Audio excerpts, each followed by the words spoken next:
Hi guys, કેમ છો બધા? This is me, Shruti Panchal. As you all know, GPSC rank holder 2 times. Let's not get into the details of my introduction today. તમે લોકો મને જે નામથી બોલાવે નામથી બોલાવજો. સુનિયા મેમ, સુનીતા મેમ, સૃષ્ટિ મેમ, ઓકે, નો વરીઝ. તો અહીંયા આજે આપણે વાત કરવાના છે જીપીએસસી મેન્સની જે એક્ઝામિનેશન છે 60 દિવસ બાકી રહ્યા છે. 20 સપ્ટેમ્બરથી આ એક્ઝામ સ્ટાર્ટ થવાની છે. મેન્સ માટેના ફોર્મ્સ ભરાવાના સ્ટાર્ટ થઈ ગયા છે.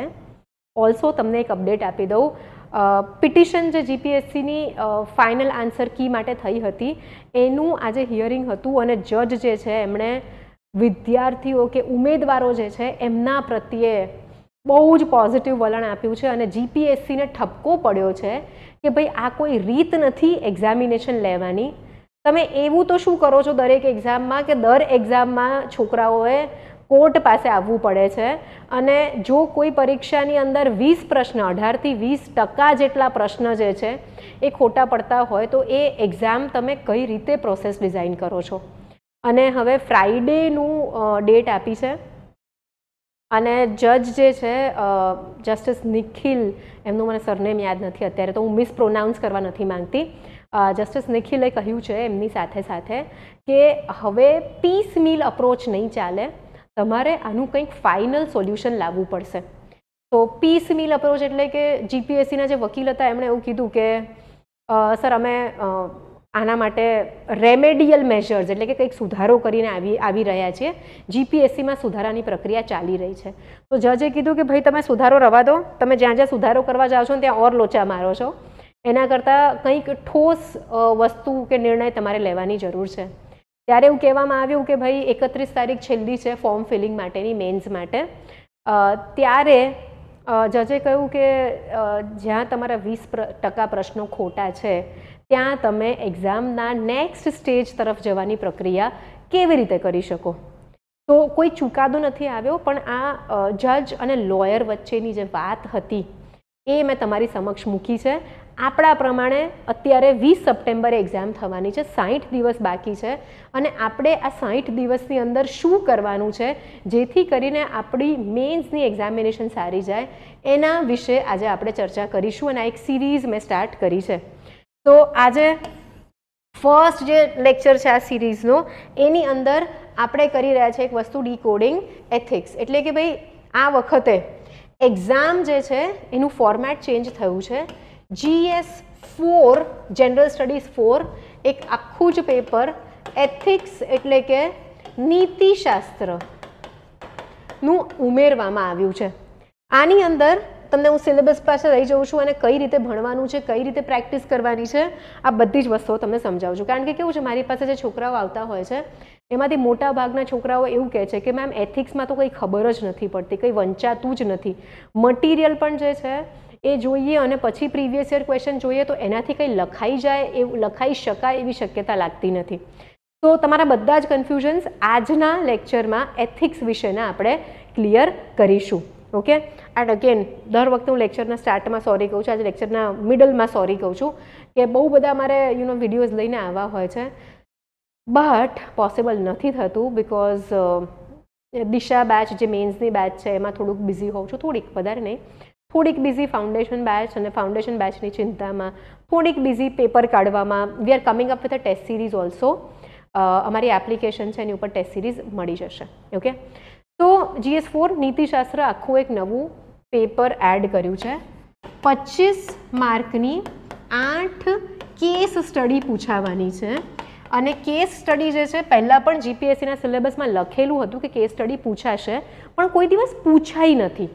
પણ આ વખતે સ્પેસિફિકલી એવું કીધું છે કે ભાઈ 8 કેસ સ્ટડી પૂછાવાની છે અને બીજું 10 માર્કના એવા 5 ક્વેશ્ચન્સ પૂછાવાના છે. આનું જીપીએસસીના ઉમેદવારોને આઈડિયા હતો કે ભાઈ પહેલાં GS2ની અંદર એથિક્સ સિલેબસ એક સબ્જેક્ટ તરીકે મૂક્યો હતો અને 5 પ્રશ્ન એથિક્સના આવતા હતા. તો સૌથી પહેલાં સૌથી મોટી મિસ્ટેક વિદ્યાર્થીઓ શું કરે છે કે ભાઈ અહીંયા આગળ 200 માર્કનું વેઇટેજ જોઈને સૌથી પહેલાં કેસ સ્ટડીઝ સોલ્વ કરવાનો ટ્રાય કરે છે. સૌથી પહેલાં છોકરાઓ કેસ સ્ટડીઝ સોલ્વ નહીં થાય. શું કરવું પડશે? સૌથી પહેલાં સૌથી પહેલાં છે ને છોકરાઓ આપણે બેઝિક સમજવું પડશે. અહીંયા હું સિલેબસ લઈને આવી છું તમારા માટે. તો ઓલ્સો એક કન્ફ્યુઝન છે બધા વિદ્યાર્થીઓને કે મેમ પહેલાં એવું હતું કે એક પ્રશ્ન ગુજરાતીમાં ને એક પ્રશ્ન ઇંગ્લિશમાં લખી શકાય, બટ આ વર્ષથી એવું નથી. તમે એક આખું પેપર ઇંગ્લિશમાં ક્યાં તો એક આખું પેપર ગુજરાતીમાં લખી શકો છો. મિક્સ એન્ડ મેચવાળી જે પ્રથા હતી એ આ વર્ષથી આપણે એન્ડ કરી રહ્યા છીએ. તો નાવ આ મેં તમને કહી જ દીધું છે, 8 questions, 25 mark each, 200 marks, 5 questions, 10 mark, 250 માર્કનું પેપર છે. હવે મોટાભાગના વિદ્યાર્થીઓ જે છે એ આ જે ઇન્સ્ટ્રક્શન છે એ વાંચતા નથી. આ જ ઇન્સ્ટ્રક્શનની અંદર આખો જીસ્ટ આપી દીધો છે કે એક્ઝામમાં આ પેપરની તૈયારી કેવી રીતે કરવાની થાય આપણે. તો હું વાંચું છું, ઇંગ્લિશમાં છે, ગુજરાતીમાં પણ તમને સમજાવતી રહીશ, ડોન્ટ વરી. ઓલ્સો ઇંગ્લિશનું પેપર ભલે માર્ક્સ નથી ગણાવવાના પણ ક્વોલિફાઈંગ નેચરનું તો છે જ, તો વાંચવાનું છે બધાએ. The nature and standard of questions in this paper will be such. કેવા પ્રકારના પ્રશ્નો પૂછાવાના છે અહીંયા ડિકોડ કરી રાખ્યું છે સરે. that a well-educated person will be able to answer them without any specialized study. એટલે સાહેબે અહીંયા જ કહી દીધું કે ભાઈ એથિક્સના પેપર માટે વાંચવાની તો જરાય જરૂર છે જ નહીં. હું પણ તમને એ જ સમજાવવાની છું કે એથિક્સના કેસ આખા સિલેબસ જે છે એનો લોડ લેવાનું મૂકી દો. હું ખાલી કહું છું ને એટલું કરો, બહુ જ સરસ માર્ક્સ આવવા માંડશે. પણ પહેલા દિવસથી લખાશે નહીં, થોડુંક તમારે પ્રેક્ટિસ કરવું પડશે, પછી લખાશે. Okay. Development of a positive character, responsible citizen, a compassionate and empathetic human being. તેના માટે કેન્ડિડેટે ટેસ્ટ કરવાના છે. ઓકે, કે ભાઈ પોઝિટિવ કેરેક્ટર તમારું ડેવલપ થાય, તમે એક રિસ્પોન્સિબલ સિટીઝન બનો, કમ્પેશનેટ એટલે કરુણા તમારી અંદર ડેવલપ થાય, એમ્પેથેટિક એટલે સહાનુભૂતિ ધરાવતા એક વ્યક્તિ તરીકે તમે ઉભરીને આવો. એ વસ્તુઓ જોવાની છે કે ભાઈ શું તમારી અંદર આ બધી જ વસ્તુઓ છે નથી, તો આ પેપરના થકી તમારે ડેવલપ કરવાની છે સ્ટડી કરીને, જેથી કરીને જ્યારે તમે અધિકારી બનો તો બહુ જ સારી રીતે કામ કરી શકો. Ability to resolve moral and ethical dilemmas in personal and professional space. આપણી લાઈફમાં ભલે અધિકારી નથી, બહુ જ બધા ઇન્સ્ટન્સીસ એવા આવતા હોય છે જેની અંદર ડાયલેમા એટલે કે દુવિધા, તમારે રાઈટ અને રોંગની વચ્ચે ચૂઝ કરવાનું હોય છે. ના, નોટ ઓલવેઝ. ઘણી બધી વખત એવું થાય કે રોંગ અને લેસ રોંગ, રોંગ અને વધારે રોંગ, આ બેની વચ્ચે પણ ચૂઝ કરવાની સિચ્યુએશન્સ આવતી હોય છે. તો ભાઈ એથિકલ ડાયલેમા તમે પર્સનલ લાઈફ અને પ્રોફેશનલ લાઈફમાં કઈ રીતે હેન્ડલ કરો છો. Ability to take decisions in difficult situation. Just તમારે અધિકારી બનીને આ જ કરવાનું છે અને બધા જ કેસ સ્ટડીઝ જે છે એની અંદર આ ચકાસવા માટેના જ પ્રશ્ન આવશે. પણ હમણાં જ કેસ સ્ટડી તમને આપું ને તમે લખવા બેસી જાઓ એવું નહીં થાય. તમારે એક બેઝિક અન્ડરસ્ટેન્ડિંગ ઓફ એથિક્સ એટલે કે નીતિશાસ્ત્રની અન્ડરસ્ટેન્ડિંગ કેળવવી પડશે. તો નાવ વી વિલ ટોક અબાઉટ કે ભાઈ તમારે જો નોટ્સ તૈયાર કરવી છે કે તમારે કોઈ રેફરન્સ મટીરિયલ તૈયાર કરવું છે, ટેસ્ટ સિરીઝની અંદર પણ ભાગ લેવો છે, તો શું વાંચીને જશો, રાઈટ, કે શું તૈયારી કરીને જશો. તો this is your first topic. ભાઈ એથિક્સ જે છે, નીતિશાસ્ત્ર જે છે, નૈતિકતા, એથિક્સ એટલે નૈતિકતા જે છે એની વ્યાખ્યા એટલે કે ડેફિનેશન. અરે આની ડેફિનેશન તમને આવડવી જોઈએ. 3 થી 4 અલગ અલગ ડેફિનેશન્સ તૈયાર કરી લો. અમે અમારા ક્લાસમાં પણ એવી રીતે જ કરીએ છીએ, જેથી કરીને કોઈ પણ પ્રશ્ન આવે કે ભાઈ એથિક્સ એટલે શું અને તેનું ઇમ્પોર્ટન્સ શું છે, વોટ ઇઝ ધ ઇમ્પોર્ટન્સ. હવે આ વ્યાખ્યા કર્યા પછી પર્સનલ લાઈફમાં કેમ ઇમ્પોર્ટન્ટ છે અને પછી પ્રોફેશનલ લાઈફમાં એથિક્સ નૈતિકતા કેમ ઇમ્પોર્ટન્ટ છે એ આપણે બનાવવાનું છે. Public and personal life, right. So આજે આપણે 5 વર્ડ્સ વાંચ્યા, એના માટે કન્ટેન્ટ કયો તૈયાર કરવાનું છે. હવે આગળ શું કહે છે, કોલર લગાવીને કે ભાઈ કહેવા શું માંગે છે. Understanding right and wrong in daily decision making. Every day જે આપણે ડિસિઝન્સ લઈએ છીએ, બરાબર. તો સે ફોર એક્ઝામ્પલ, બહુ જ સિમ્પલ એક્ઝામ્પલ આપું હું તમને. તમે જઈ રહ્યા છો ક્લાસીસ પર, હે ને, અહીંયા મારી સામે ભણવા આવી રહ્યા છો. ફોર એક્ઝામ્પલ 8 વાગ્યાનો ક્લાસ હતો અને તમે 8:05 ક્લાસથી 5 મિનિટ દૂર છો, 8 ને 5, 8:05 તમે 5 મિનિટનો હજી રસ્તો દૂર છો. તમારા મનમાં કોન્સ્ટન્ટ એ વસ્તુ છે કે હું લેટ થઈ રહ્યો છું કે થઈ રહી છું અને મેં ક્લાસ ચાલુ કરી નાખ્યો હશે. જે લોકો ક્લાસમાં આવે છે એને ખબર છે કે હું 5 મિનિટ 10 મિનિટ વેઇટ કરીને બધા આવી જાય ને પછી જ ક્લાસ સ્ટાર્ટ કરું છું.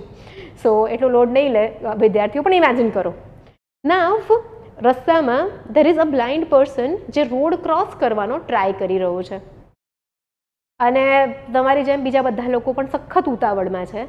તો શું થશે કે એ જે બ્લાઇન્ડ પર્સન છે એ મથી રહ્યો છે રોડ ક્રોસ કરવા માટે. તો અહીંયા આ તમારી ડેઇલી લાઈફ છે. એની અંદર હવે તમારે એક ડિસિઝન લેવાનું છે કે શું તમે એ બ્લાઇન્ડ પર્સનને ઇગ્નોર કરીને ભ્રૂમ ભ્રૂમ ભ્રૂમ જતા રહેશો તમારું વ્હીકલ લઈને, કે પછી તમે તમારું વ્હીકલ સાઈડમાં પાર્ક કરી દેશો. It is a matter of 2 minute છે ને, 5 ને 5 10 મિનિટ લેટ છો, એમાં 2 મિનિટ ઓર લેટ થઈ જવાશે. તમે એ બ્લાઇન્ડ વ્યક્તિને રોડ ક્રોસ કરાવશો એન્ડ દેન તમે તમારું વ્હીકલ લઈને ફરી ક્લાસ તરફ આવી જશો. તો આની અંદર નૈતિકતા જે છે, કયું શું તમે દાખવ્યું આની અંદર? યુ શોડ કમ્પેશન, તમે કરુણા દાખવી. તમે બ્લાઇન્ડ વ્યક્તિ જે છે એના વિશે વિચાર કર્યો કે આ વ્યક્તિને રોડ ક્રોસ કરવો છે અને એને તકલીફ પડી રહી છે. એક કે તમે છે ને આમ વિચારો કે યાર બિચારો વ્યક્તિ ક્યારનો ઊભો હશે ખબર નહીં, જતા રહો. આને શું કહીશું આપણે? સિમ્પથી.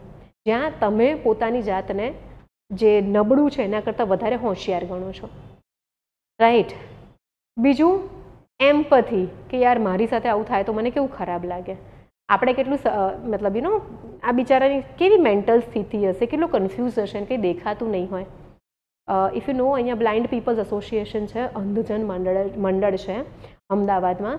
ત્યાં આગળ એ લોકો એક આખો એવો બ્લાઇન્ડ રૂમ બનાવ્યો છે જ્યાં તમારા મારા જેવા લોકો જઈને એ રૂમની અંદર એક પણ કિરણ પ્રકાશની જતી નથી અને બધી જ વસ્તુઓ તમે ટચ કરીને આઈડેન્ટિફાઈ કરવાની. So they offer you a 5 minute experience of being blind, કે તમે જે અંધ વ્યક્તિ છે એની મનોવ્યથા, એની રિયલ લાઈફની ડિફિકલ્ટી સમજી શકો, તમે સામેવાળાનું દુઃખ સમજી શકો, એને શું તમે વિચારશો કે ભાઈ મારી સાથે આવું થાય તો મને કેવું લાગશે. That is called empathy. બરાબર. સો સિમ્પથીથી એક સ્ટેપ આગળ આવ્યા આપણે. તમે શું કર્યું? અત્યારે વેહિકલ પાર્ક કર્યું એન્ડ તમે એને રોડ ક્રોસ કરાવ્યો. So that is the highest virtue of humanity, compassion, કરુણા. કે તમે તમારું કામ જે છે કે સંવેદના, તમે તમારું કામ જે છે એ સ્ટોપ કર્યું અને તમે કંઈક એક્શન લીધી કોઈક વ્યક્તિને હેલ્પ કરવા માટે. So right and wrong in daily decision making. So હવે આનાથી આપણને એક વસ્તુ ખબર પડી કે એથિક્સ જે છે, નૈતિકતા જે છે એ સાચું અને ખોટું આ બે વસ્તુની વચ્ચે ડિફરન્શિએટ કરવામાં યુઝ કરવામાં આવે છે. તો અહીંયાથી બીજા 2-3 ટોપિક્સ સ્પ્રિંગ અપ થઈ જશે કે ભાઈ શું નૈતિકતા જે છે, બરાબર, કે નૈતિક મૂલ્યો જે છે, બરાબર, મૂલ્યોની આપણે વાત કરીએ, વેલ્યુઝની અહીંયા વાત છે, મૂલ્યોની વાત કરીએ આપણે. કયા કયા મૂલ્યોને નૈતિક મૂલ્યો તરીકે આપણે ગણીશું? શું આ નૈતિક મૂલ્યો યુનિવર્સલ છે કે પછી દેશ પ્રમાણે કે કલ્ચર પ્રમાણે ચેન્જ થશે? શું આ પરમેનન્ટ છે કે પછી સમયના બદલાવા સાથે નૈતિક મૂલ્યો પણ ચેન્જ થશે? આ જ પ્રકારની તમારે નોટ્સ બનાવવાની થશે અને દરેક વસ્તુની સાથે તમારે એના એક્ઝામ્પલ્સ લખવાના થશે. ફોર એક્ઝામ્પલ, જો આપણે યુનિવર્સલ વેલ્યુઝ એટલે કે વૈશ્વિક મૂલ્યોની વાત કરીએ છીએ, ઓકે, વૈશ્વિક નૈતિક મૂલ્યો, તો can I say humanity, sympathy, empathy, compassion, truth, non-violence, love, respect. આ બધા જે મૂલ્યો છે આ યુનિવર્સલ છે, રાઈટ. કયા મૂલ્યો એવા છે? હવે તમારે શું કરવાનું છે? આવી રીતે મૂલ્યો જે છે એની સૂચિ બનાવો, લિસ્ટ બનાવો અને આ દરેક મૂલ્ય જે છે એનું ડેફિનેશન સાદા શબ્દોમાં લખો, સિમ્પલ રીતે ડિફાઇન કરો. ઇન્ટેગ્રિટી, ઓનેસ્ટી, આ બધી જ વસ્તુઓને. અને આ બધાના હિસ્ટોરિકલ એક્ઝામ્પલ લઈ લો, એક સિવિલ સર્વન્ટવાળું એક્ઝામ્પલ લઈ લો, એક સિવિલ સોસાયટી એટલે કે સામાજિક એક્ઝામ્પલ લઈ લો, એક ઇન્ટરનેશનલ એક્ઝામ્પલ લઈ લો. દરેકે દરેક મૂલ્ય જે છે એના તમે લેયરિંગ ઓફ એક્ઝામ્પલ કરી કાઢો. આ તમારી નોટ્સ, બસ બીજું કંઈ જ વાંચવાની જરૂર નથી. આ નોટ્સ બનાવવા માટે તમે આઈ વુડ સે કે ગૂગલનો સહારો લઈ શકો છો. ઓકે, આઈ વુડ નોટ સે ચેટ જીપીટીની બહુ હેલ્પ લેવી કન્ટેન્ટ ક્રિએશનમાં. ક્યાં તો કન્ટેન્ટ ક્રિએશનમાં લઈ શકો છો, બટ કેવું થાય છે કે ચેટ જીપીટી જે છે એની પાસે લિમિટેડ ડેટા છે and it has its own biases. અને હમણાં જ લાસ્ટ વીક ઇન્ડિયન એક્સપ્રેસની અંદર સ્ટોકેસ્ટિક પેરટ કરીને એક વર્ડ એ લોકોએ આપ્યો છે કે ભાઈ જે વ્યક્તિઓ ચેટ જીપીટીનો વધારે ઉપયોગ કરે છે એ લોકોના પોતાના ઓપિનિયન્સ પણ ચેટ જીપીટીની જેમ બાયસ્ડ થઈ જાય છે. તો આપણે લિમિટેડ ઉપયોગ કરવાનો છે. એન્ડ ઓલ્સો 2004માં ઓક્સફર્ડ ડિક્શનરીએ કીધું છે the word of the year is brain rot, right? કારણ કે અત્યારે ઘણા બધા લોકો hey ChatGPT what should I eat. I even know housewife જે લોકો સવારને સાંજનું મેન્યુ ચેટ જીપીટી પાસે સેટ કરાવે છે. તો કેવું થશે, there is a study backed by the Oxford University. જો તમે દરેક પ્રશ્ન ચેટ જીપીટીને પૂછશો તો તમારું મગજ જે છે એ કામ કરવાનું ઓછું થઈ જશે. અને જ્યારે તમારી સામે પ્રશ્ન પૂછવામાં આવશે બ્રેઇન એક્ટિવિટી નહીં થાય, ન્યુરોન્સ ફાયર નહીં થાય. તો ચેટ જીપીટીનો ઉપયોગ કરવાનો છે, યસ, બટ લિમિટમાં કરવાનો છે. We don't have to become addicted to ChatGPT. તો શું કરવાનું છે, જે હિસ્ટોરિકલ એક્ઝામ્પલ્સ છે એ તો તમે હિસ્ટ્રી ભણ્યા છો, તમારે એમાંથી પુલ આઉટ કરીને કાઢવાના છે. તમારું હિસ્ટ્રી જ્યારે રિવાઇઝ કરવા બેસો ત્યારે આમાં એડ કરી દેજો. સિવિલ સર્વિસીસમાં માટે ધ બેટર ઇન્ડિયા કરીને એક વેબસાઇટ છે, એની ઉપર બહુ જ સરસ એક્ઝામ્પલ્સ છે. તો ધ બેટર ઇન્ડિયાની ઉપરથી તમે સિવિલ સર્વન્ટ્સના એક્ઝામ્પલ્સ પુલ કરીને લખી શકો છો, સિવિલ સોસાયટીના એક્ઝામ્પલ્સ લખી શકો છો. છાપું પ્લસ અમુક કોચિંગની નોટ્સ ઘણી સારી છે, અમારી પણ બુક્સ બહુ જ સરસ બનાવી છે અમે, તો એનો પણ રેફરન્સ લઈ શકો છો. બટ ભેગું કરજો જાતે અને નોટ્સ બનાવજો. એક ચેટ જીપીટી પર કે કોઈ એક જ ઇન્સ્ટિટ્યૂટની નોટ્સ પર ડિપેન્ડ ના થતા. ઓલ્સો બહુ જ ઇલોબરેટ ને મોટી નોટ્સ નથી બનાવવાની, આપણને સમજાય અને આપણે વ્યક્ત કરી શકીએ એ પ્રકારની નોટ્સ બનાવવાની છે. હવે નૈતિક મૂલ્યો, મૂલ્યો કઈ રીતે પર્સનલ અને પ્રોફેશનલ લાઈફ જે છે એને શેપ કરશે. તો ફોર એક્ઝામ્પલ, હું મારું એક્ઝામ્પલ નહીં લઉં, આમાં મને થોડુંક આમ વધારે ગ્લોરીફાઈડ લાગશે, પણ અગેન આપણે પેલું જ એક્ઝામ્પલ લઈએ કે અંધ વ્યક્તિને રોડ ક્રોસ કરવો છે અને બધા જ જઈ રહ્યા છે, પણ એક જ વ્યક્તિ એવો આવશે જે રોડની સાઈડમાં એનું વ્હીકલ પાર્ક કરશે અને એ વ્યક્તિને રોડ ક્રોસ કરાવશે, right? How values shape action. હવે આ જે વેલ્યુ છે, મૂલ્યો જે છે એ વ્યક્તિ ક્યાંથી શીખે છે? સૌથી પહેલાં તો પરિવાર પાસેથી શીખશે, સ્કૂલમાંથી શીખશે, ફ્રેન્ડ સર્કલ પાસેથી શીખશે, હવે સોશિયલ મીડિયા શીખવાડે છે, રાઈટ? સો અલગ અલગ ડિટર્મિનન્ટ્સ છે જે વેલ્યુ આપણને આપે છે, નૈતિક મૂલ્યો આપણા જીવનમાં ઉમેરે છે. હવે તમે વિચાર કરો કે ભાઈ દરેક વ્યક્તિ જો આ રીતનું એક વલણ રાખે લાઈફ પ્રત્યે, આ મૂલ્યો હાથમાં રાખીને, તો the world will be such a better place to live in, right? So this is what GPSC or UPSC demands from you. સમજાયું બધાને? આનાથી આગળ ઓનેસ્ટી એટલે કે પ્રામાણિકતા, ઇન્ટગ્રિટી સત્યનિષ્ઠા, ફેરનેસ, ન્યાય સંગતતા, I think that is what will call it, મને બહુ જ ખ્યાલ નથી આનું શું કહેવાય અત્યારે. તો આ ત્રણેયના ડેફિનેશન અને અગેન પેલી રીતના examples. Being truthful and transparent in actions, avoiding biases and treating all people fairly, staying committed to principles even in difficult situations, leading by example in personal and professional life. હવે છે ને આ ત્રણના ડેફિનેશનના કટકા કરીને અહીંયા બધી જ વસ્તુઓ મૂકી દીધી છે. So your definitions should have these keywords. Also answer લખો ત્યારે આ બધી બાબતો તમારે ધ્યાનમાં રાખવાની છે કે કીવર્ડ્સ આવવા જોઈએ. ઓલ્સો ગાઈઝ, આટલું બેઝિક ભણ્યા પછી હજી હું તમને સમજાવું છું, પછી કેસ સ્ટડી કઈ રીતે ટેકલ કરવા આપણે સમજીશું, પણ બેઝિક જો આપણને ખબર જ નથી અને આપણે કેસ સ્ટડી જોઈને પછી કેસ સ્ટડી લખવા બેસી જઈએ તો એનો કોઈ મતલબ જ નહીં રહે. સમજાયું બધાને? સો ચીલ કરો બધા, ક્લાસ જુઓ, ક્લાસના એન્ડ સુધીમાં ઘણી ખબર પડી જશે. ઓકે, આ બધું ઇરેઝ કરી દો, 1 મિનિટ આપો મને.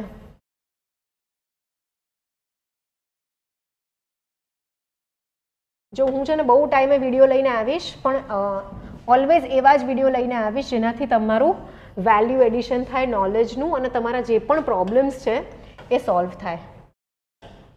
અને હા ભાઈ, હું જોડે જોડે કહેતી પણ રહીશ કે ટેસ્ટ સિરીઝ લોન્ચ કરી છે અમે. બહુ જ સરસ ટેસ્ટ સિરીઝ છે અમારી. હું પેપર્સ ઇવેલ્યુએટ કરવાની છું. મેન્ટોરશિપ પણ છે ફર્સ્ટ ફ્યુ સીટ્સ માટે. 4 સેટ છે, 2 સેટ ચેક થવાના છે. બટ ચલો પાછા આવી જઈએ પોઈન્ટ નંબર 3 પર. Compassion and empathy in governance. શું એક સિવિલ સર્વન્ટની પાસે કમ્પેશન એટલે કે કરુણા અને એમ્પેથી એટલે કે મેં હમણાં જ વાપર્યો હતો ને આ વર્ડ, સંવેદના હોવી જોઈએ? ઓકે, યસ, હોવી જોઈએ.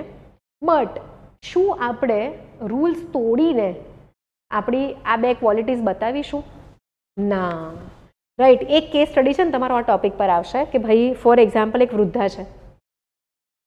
શોર્ટમાં કહી દઉં, કેસ સ્ટડી મોટી કેસ સ્ટડી છે.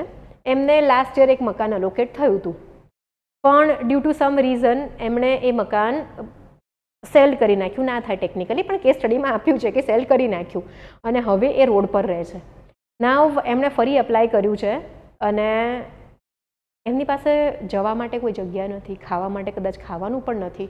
તો અને તમારી જે રૂલ બુક છે એમાં એવું છે કે એક વખત મકાન ફાળવાઈ ગયું પછી બીજી વખત એ વ્યક્તિને મકાન ફાળવવામાં આવશે નહીં.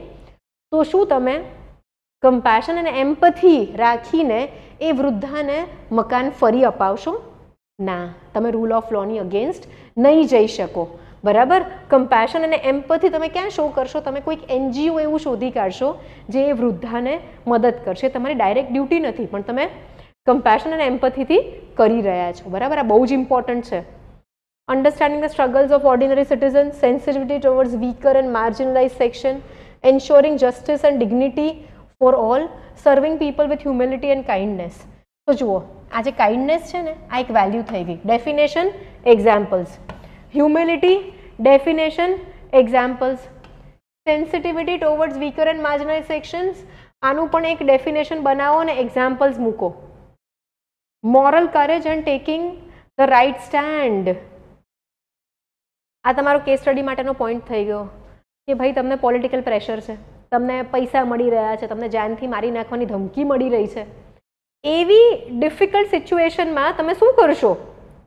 Moral courage and taking the right stand, speaking up against corruption and wrongdoing, handling pressure and resisting unethical influences, making tough decisions for the greater good, balancing duty and personal convictions.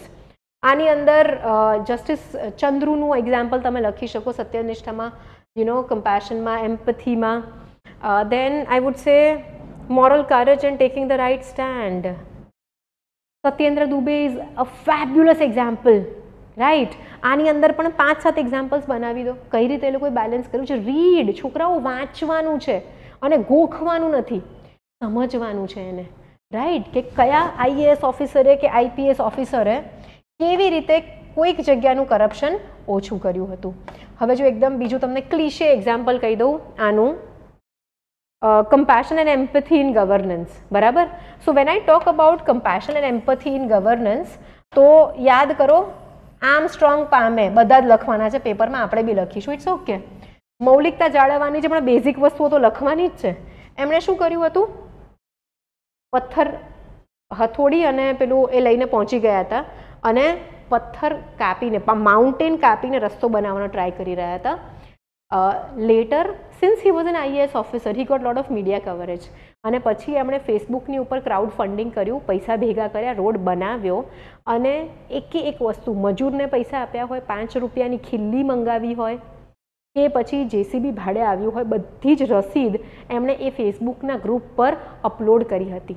તો લોકોએ એમને કીધું કે sir આ બધું કરવાની જરૂર નથી, તમે જે કરો છો ઇનફ છે, એવરીવન ટ્રસ્ટ્સ યુ.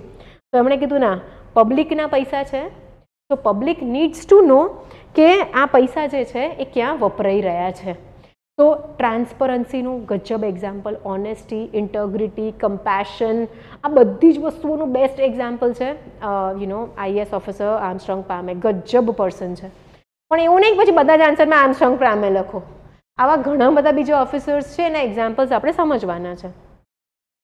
લીડરશિપ બી કહેવાય ને આર્મસ્ટ્રોંગ પામેની, લીડરશિપ એન્ડ રિસ્પોન્સિબિલિટી. તો લીડરશિપની definition, leading by example is a very good definition of leadership. આની એના એક્ઝામ્પલ્સ જોટ ડાઉન કરી કાઢો. Building trust through ethical leadership, taking responsible actions, blah blah blah blah. Transparency and accountability definition, examples કયા કયા? Historical, civil servants, civil society, nation અને ordinary people, ક્યાં તો personal example પણ એડ કરતા રહેવાય. The importance of openness in government decision making, ensuring that public resources are used properly. હમણાં જ આપણે આર્મસ્ટ્રોંગ પામેસરની વાત કરી. Ethical challenges in administration, balancing rules with real life situation. આપણે હમણાં વૃદ્ધાની એક કેસ સ્ટડીનું ડિસ્કશન કર્યું હતું. Resolving conflict of interest in decision making, ensuring justice by handling power responsibly. Case studies on the above issues. તો તમારી જે કેસ સ્ટડીઝ આવશે એમાં તમને એક સિચ્યુએશન આપી હશે, તમારે એમાં હિતધારકો ઓળખવાના છે, આઈડેન્ટિફાઈ કરવાના છે. કયા કયા ઇશ્યુઝ છે એ ત્યાં ફકરામાં જ નોટિંગ બનાવતા જાઓ. પ્રશ્ન જુઓ શું પૂછ્યું છે અને પછી આમાંથી તમારા આન્સરની અંદર એટલીસ્ટ 3 થી 4 કીવર્ડ્સ આવે એ રીતના કેસ સ્ટડીઝ લખવાનું સ્ટાર્ટ કરી દો. રેફરન્સ માટે પ્લીઝ એસટીઆઈ અને ડીવાયએસઓના કેસ સ્ટડીઝ ના લેશો. આઈ વુડ સે યુપીએસસીના પ્રીવિયસ યર ક્વેશ્ચન્સના કેસ સ્ટડીઝ લઈને બેસી જાઓ, લખવાનો ટ્રાય કરો. ટ્રાય કરશો તો ખબર પડશે કે ક્યાં ડિફિકલ્ટી આવે છે, ક્યાં તકલીફ આવે છે, નહીં તો બધું લોચો જ રહેવાનો છે. રાઈટ. ઓલ્સો કેસ સ્ટડીઝ જે છે, અમારું જે ગ્રુપ છે mains answer writing MAWP programme. So next 5 days જે છે we will be posting case studies on it. અને એ જે કેસ સ્ટડીઝ લખાવીને આવશે એ કેસ સ્ટડીઝ હું અહીંયા ડિસ્કસ કરીશ on board on YouTube, so that આપણને બધાને વધારે ક્લેરિટી આવે કે કઈ રીતે કેસ સ્ટડીઝ લખવાની છે. તો જ્યાં સુધી તમે આ બેઝિક મેં અત્યારે કીધું એટલું નહીં કર્યું હોય ત્યાં સુધી તમે કેસ સ્ટડીઝ લખી નહીં શકો. લખશો તો બહુ જ ઓર્ડિનરી લખાશે, જીપીએસસીની ડિમાન્ડ પ્રમાણે નહીં લખાય. Also we all have to understand that આ વખતે બહુ જ બધા યુપીએસસી આપતા છોકરાઓ જીપીએસસી મેન્સ લખી રહ્યા છે. તો એ લોકોના માટે GS4 જે છે પહેલેથી એ લોકોએ બહુ જ ઇમ્પોર્ટન્સ આપ્યું છે. અને આ વખતનું આખું એક્ઝામ જે છે એ એની ઉપર જશે કે તમે એસે અને GS4 આ 2 પેપર્સમાં કેવું પરફોર્મ કરો છો. અમારે ત્યાં દિશા બેચ ચાલે છે, છોકરાઓ 4 to 5 પેપર્સ એથિક્સને આખા લખી ચૂક્યા છે. બટ એટલું લખ્યા બાદ પણ પેપર કમ્પ્લીશનમાં ઇશ્યુ આવે છે જો યુપીએસસી લેવલની કેસ સ્ટડીઝ આવે તો. ડીવાયએસઓ એસટીઆઈ લેવલની કેસ સ્ટડીઝ આવે તો છોકરાઓના પેપર પતી જાય છે, પણ એ પણ ક્યારે 4-5 પેપર લખ્યા પછી. તો guys one thing is for sure કે જો તમારે તમારી મેન્સ ક્લિયર કરવી છે તો રીડિંગ ઇઝ ઇમ્પોર્ટન્ટ. કન્ટેન્ટ તો જોઈશે ને લખવા માટે, થિંકિંગ કરવા માટે પણ કન્ટેન્ટ જોઈશે. તો સૌથી પહેલાં તો તમને સિલેબસ ખબર હોવો જોઈએ, બરાબર. This is your pillar for passing the exam. એના પછી પ્રીવિયસ યર ક્વેશ્ચન્સ આ વખતે હું કહીશ કે ભાઈ યુપીએસસીના જોઈ લો, કારણ કે મેન્સની અંદર ઘણી બધી વખત એવું થાય છે કે યુપીએસસીના પીવાયક્યુ બેઠે બેઠા મુકાય છે. સિન્સ આપણી આખી પેટર્ન યુપીએસસી તરફ મૂવ થઈ રહી છે, એન્વાયરમેન્ટ છે, સોસાયટી છે, એટલે કે પર્યાવરણ છે, સમાજ છે, સોશિયલ ઇશ્યુઝ છે, સામાજિક ન્યાય, આ બધી જ વસ્તુઓના ક્વેશ્ચન્સ જે છે એ આવશે યુપીએસસીના પીવાયક્યુના બેઝિસ પર. And the third thing is writing. Writing practice નહીં હોય તો છોકરાઓ 3 કલાકમાં પેપર નહીં પતે. ઓકે. સો 60 ડે સ્ટ્રેટેજીના જે આ વિડીયોઝ છે એનો ફર્સ્ટ આપણે એથિક્સ પર ફોકસ કરવાનું છે. એથિક્સની ઉપર ફોકસ કરી લઈએ પછી આપણે એસેની ઉપર ફોકસ કરીશું. બીજી બધી વસ્તુઓ જીએસમાં બધાને ઓલમોસ્ટ સરખા જ માર્ક્સ આવશે. તો ટાઈમ કઈ રીતે મેનેજ કરવાનો છે એ જો હું તમને કહું આજે એકદમ સંક્ષિપ્તમાં એટલે કે શોર્ટમાં, તો ભાઈ 60% ટાઈમ અત્યારે આપી દો જીએસને, 40% ટાઈમ ઓફ યોર ડે આપો એથિક્સને અને ફિલોસોફિકલ એસેને. યુપીએસસીના પીવાયક્યુઝ લઈને બેસી જાઓ, they should be more than enough.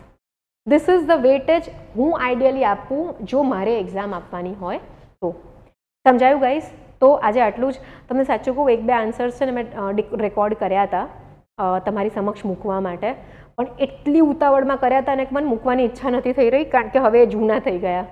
I think question number 47, 46, 43 આ બધા મેં કર્યા હતા થોડાક દિવસો પહેલાં, બટ ઉતાવળમાં યુટ્યુબ પર મૂકવાના જ રહી ગયા છે. ડોન્ટ વરી, કેસ સ્ટડીઝથી આપણા ડિસ્કશન્સ સ્ટાર્ટ કરીએ.